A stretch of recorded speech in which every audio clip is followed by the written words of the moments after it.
Thanks for watching the Council in Brief. I'm Susan Kennedy. We're here with the latest news of the Montgomery County Council. Just over a month ago, an explosion ripped through the Flower Branch apartment complex in Silver Spring, and that resulted in dozens of injuries and 7 deaths. 9 days after the incident, it was concluded a natural gas leak caused the explosion. The County Council recently received an overview of the incident and ongoing operations at the scene. The August 10th fire at the Flower Branch Apartments followed an explosion in a basement utility room caused by a gas leak.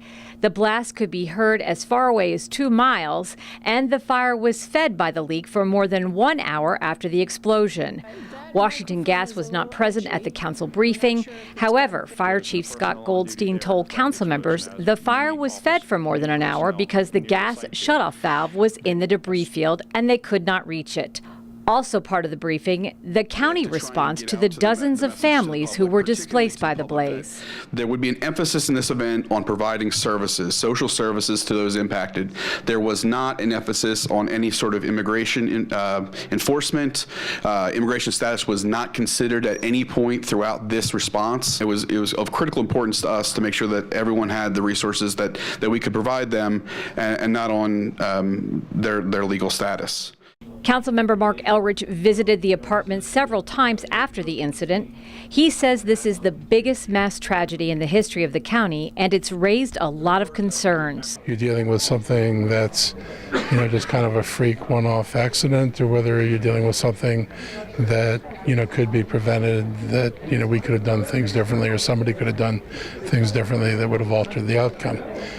So I think it's important to know that, and it's important for the community to have a better sense of, what made this happen. Because there's a lot of anxiety out there.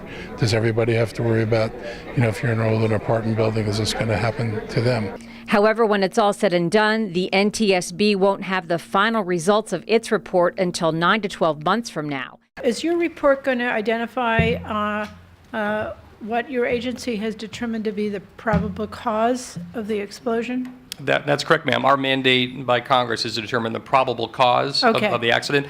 However, just to clarify, we're not determining fault or liability in that particular investigation. It's a safety investigation.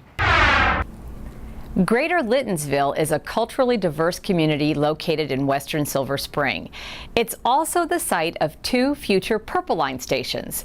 In light of this, the planning department has a new vision for this historic community, and the plans are currently with the county council for review. What's interesting about Lyttonsville, it has a lot of history, and as we heard today, it's an example of sort of every kind of land use approach that's been tried in Montgomery County. There's density of residential development. There's also a single-family community. There's a nice park. And there's also a lot of existing industrial space. And how do you help that grow appropriately? That's the challenge, that's the question, and that's what we'll be getting into. The plan will move on to the Council's Planning, Housing, and Economic Development Committee following 2 public hearings scheduled for the last week in September. Zero 2016 is a national effort of communities across the country to end veterans' homelessness by December of 2015 and chronic homelessness by December of 2017. Montgomery County was successful in achieving functional zero for veterans in 2015, and the second phase of this initiative is in full swing.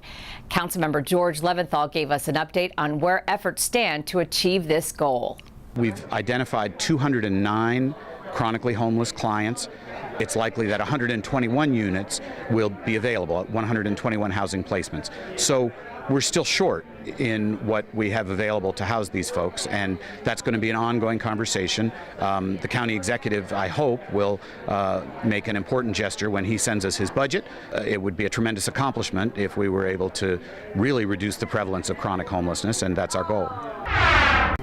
Well, that does it for this edition of the Council in Brief. For County Cable Montgomery, I'm Susan Kennedy. Thanks for watching.